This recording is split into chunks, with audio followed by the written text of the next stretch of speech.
Hi there, and welcome to A&P with Dr. O. In this video, we are taking a look of the muscles and the shoulder and the arm. We have an anterior view of the left side of the arm. We'll go ahead and start with the subscapularis. Subscapularis because we are under the scapula. Remember, all of our muscle names are going to be in Latin. The name is going to tell you what the muscle does, where it is located, what it looks like, or a combination of those things. Here, below the scapula, we have the subscapularis. We can see this muscle here, the coracobrachialis.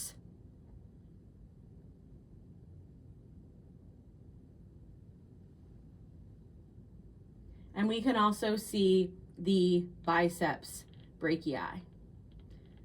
The biceps brachii are going to be one of the muscles that allow for flexion of the forearm.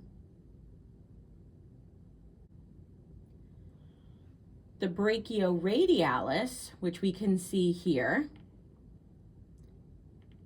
so it's going to start from the brachial region and it's going to be along the radial side of the forearm, is another muscle that is going to aid in flexion of the forearm.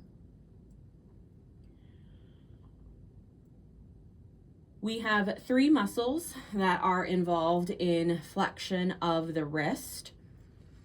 We have the palmaris longus,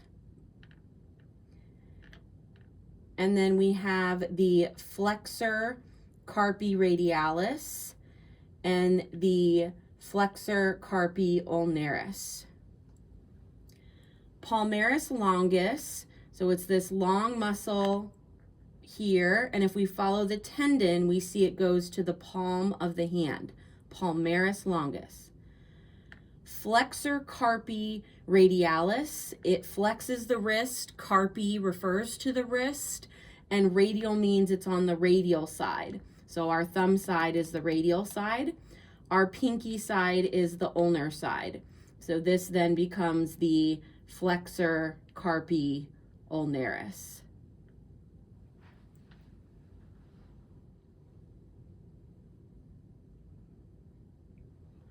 I've turned the model just slightly so we can see that flexor carpi ulnaris a little bit better.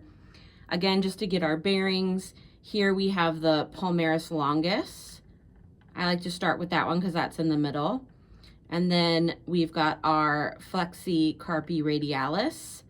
And then here on the ulnar side, remember that's the pinky side, here is our flexor carpi ulnaris. A few more muscles I want to point out. We have this muscle here that's peeking out from under the palmaris longus.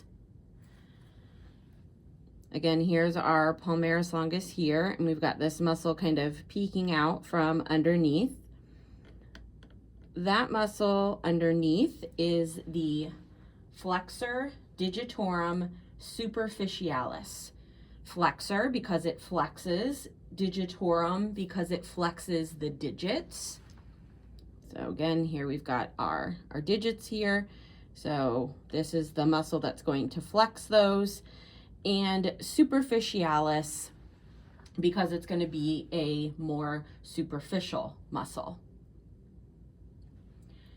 We can also see the pronator teres right here, which is going to pronate the forearm. Pronation is if you're in anatomical position, you turn the palm down. If you were to turn the palms back up like you're holding cups of soup, then that motion is called supination, and we use the supinator muscle for that. And I'm going to manipulate the model a little bit so that we can see the supinator.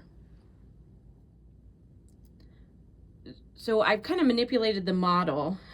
Here we can go ahead and see our deltoid right here. We've got our biceps brachii, which is going to be here. Here's another view of the brachialis right here. And then this is our brachioradialis. Here we can see the pronator teres again. And if I take away this brachioradialis, it's going to help us see the supinator. Right here then, we have that supinator. Again, pronator teres pronates the forearm. And then this supinator here is going to supinate the forearm.